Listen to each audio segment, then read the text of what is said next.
Welcome to the debate. Our focus today is on the complex identity and, well, the veneration of the great Bronze Age Syrian deity Dagon. Dagon's cult was central to the Middle Euphrates region, places like Ebla, Mari, Mr. Yet, paradoxically, he remains one of the most consistently attested and yet most poorly defined high gods in the textual record. Exactly. His significance is truly undeniable. I mean, he was a foundational pillar of Syrian religion for centuries, providing a theological structure to powerful kingdoms.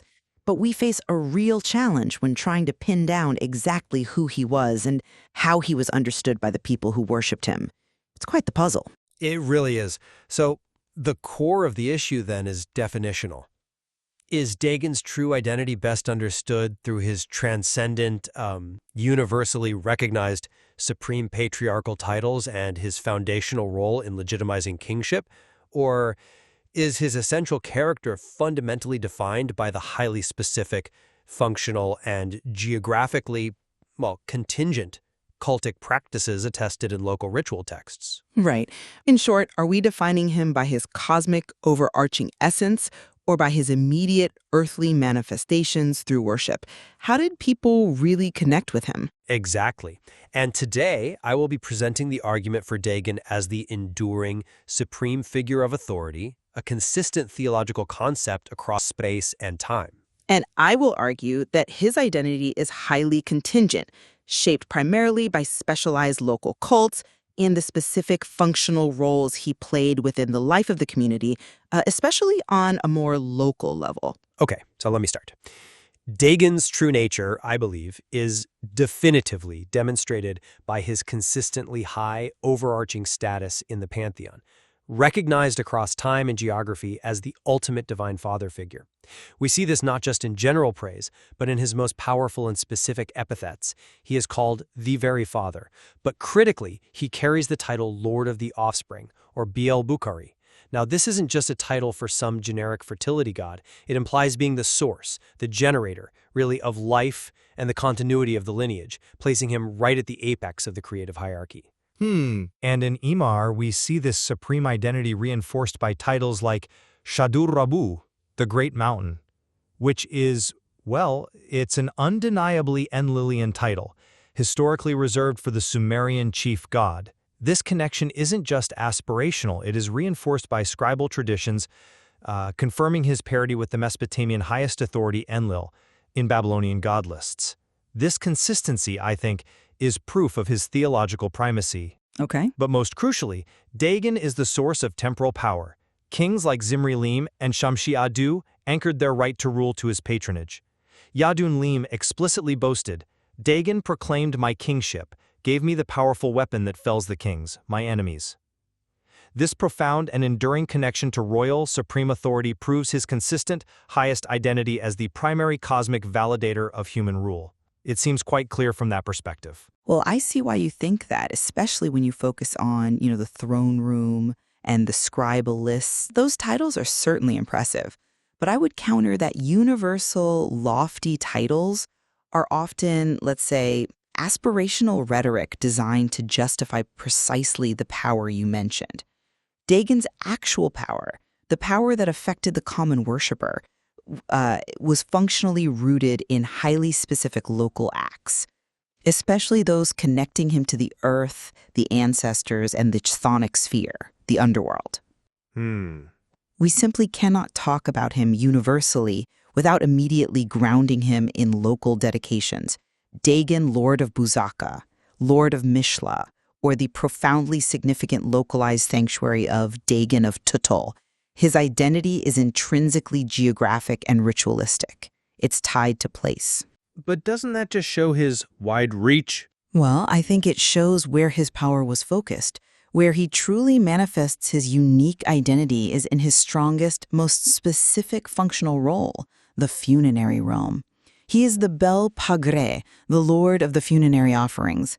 Now, this title, derived from the Semitic root referring to a corpse or dead person, defines his intimate involvement with death and the ancestral cult. This role ties him directly to the pogrom ceremony, which involved offering dead animals, incidentally, and the vital Kispum ritual, ancestor worship, which involved the king introducing the humtum into Dagon's temple in Mari. These specific active functions in the immediate cyclical life of the community, involving the dead, that truly defines how people worshipped him on the ground. A god intimately tied to corpses and the underworld, well, it fundamentally clashes with the idea of a purely transcendent sky father figure. It just feels different.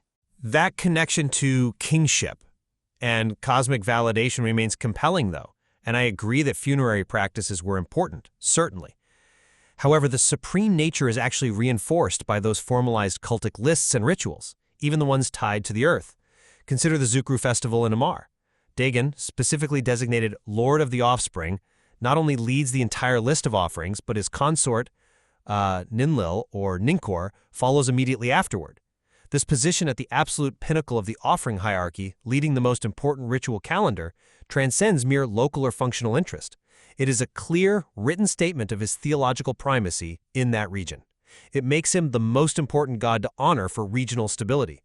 His central presence anchors these complex ritual calendars precisely because of his high rank. Okay, that's an interesting point, though. I would frame the evidence differently, actually.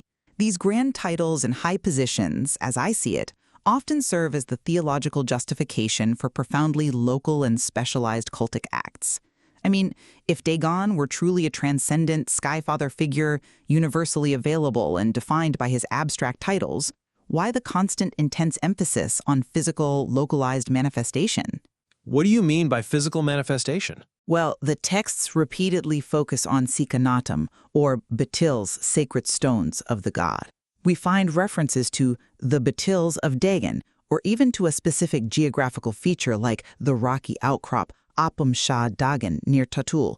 Now, these are not simple votive objects. They are aniconic representations, stones believed to be the dwelling place of the god, or perhaps the god himself.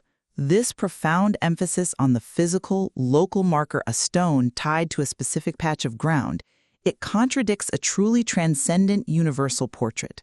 He is anchored to the geography, the land itself, in a way that suggests his power is drawn from, or maybe confined by, these specific holy sites.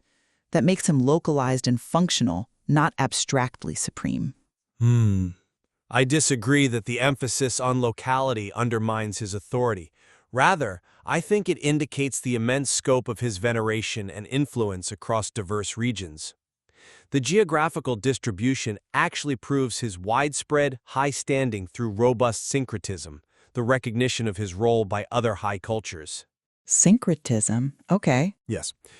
His influence extended far across cultural lines, evidenced by his consistent identification with major hierarchical figures.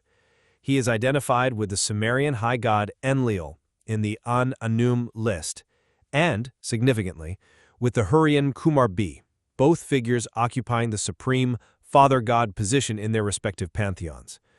This proves that cross-cultural religious scholars place Dagon consistently at the top as the supreme father-god figure, capable of being mapped onto the highest possible rank in any given system. Furthermore, the political significance is vast. When Sargon of Akkad conquered the Middle Euphrates, he prostrated himself specifically before the Dagon of Tatul. This act by a foreign supreme ruler validates Dagon's international recognition as a critical authority figure that even the great Mesopotamian Empire had to respect and acknowledge to rule the region effectively.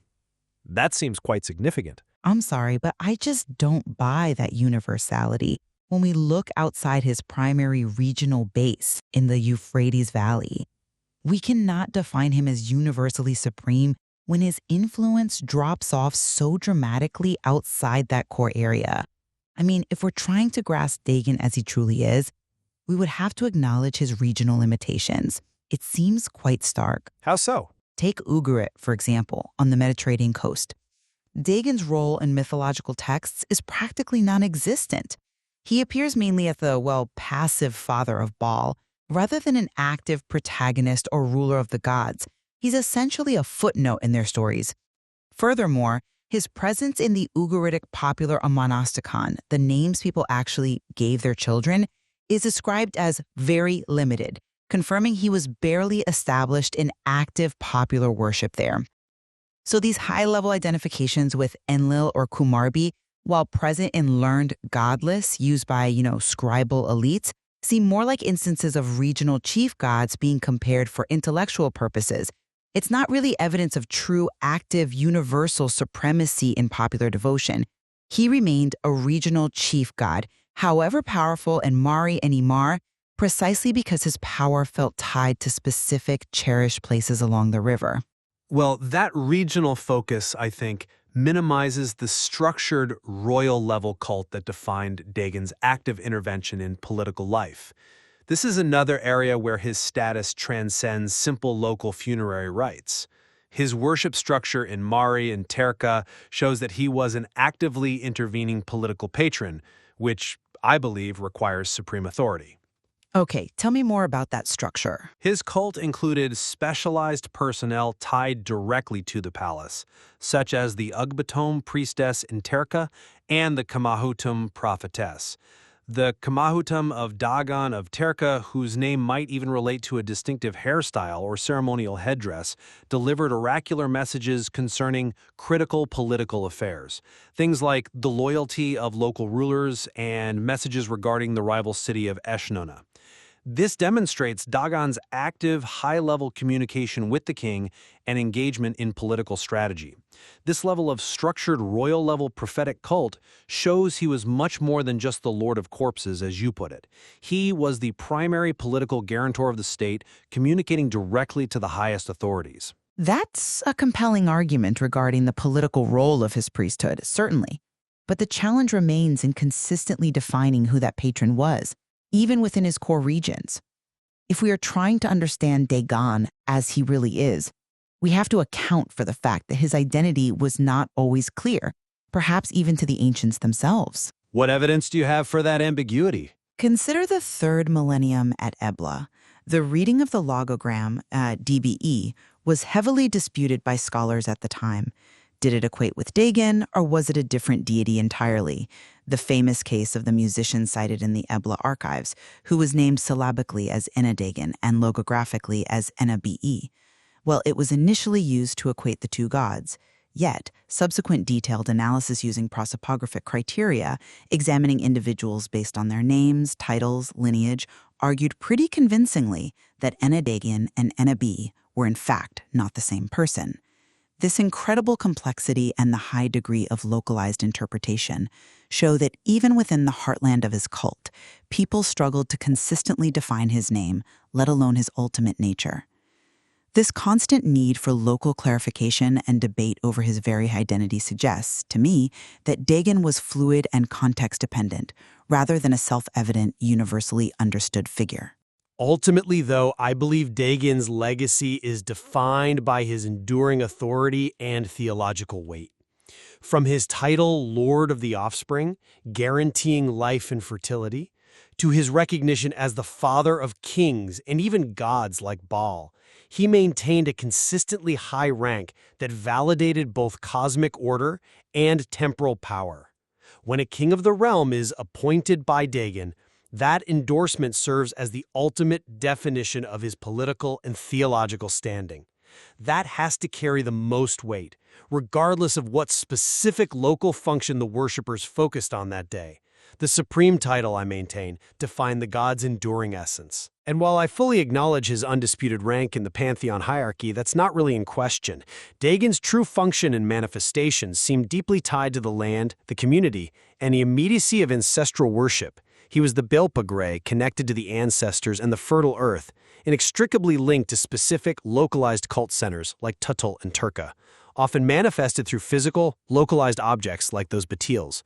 His practical power, the power that impacted daily life, required understanding these specific, functional roles, rather than resting solely on generic, lofty titles that might have felt distant to some. Well, the debate certainly illuminates that Dagon's identity is indeed not monolithic. It's complex. Absolutely.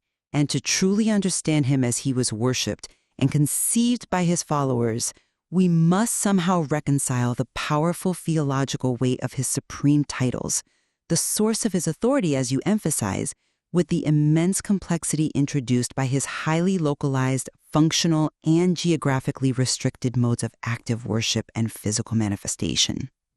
Yes, it seems there is clearly much more to explore in the material as we attempt to hold both aspects of this compelling deity in mind simultaneously. It's a fascinating challenge.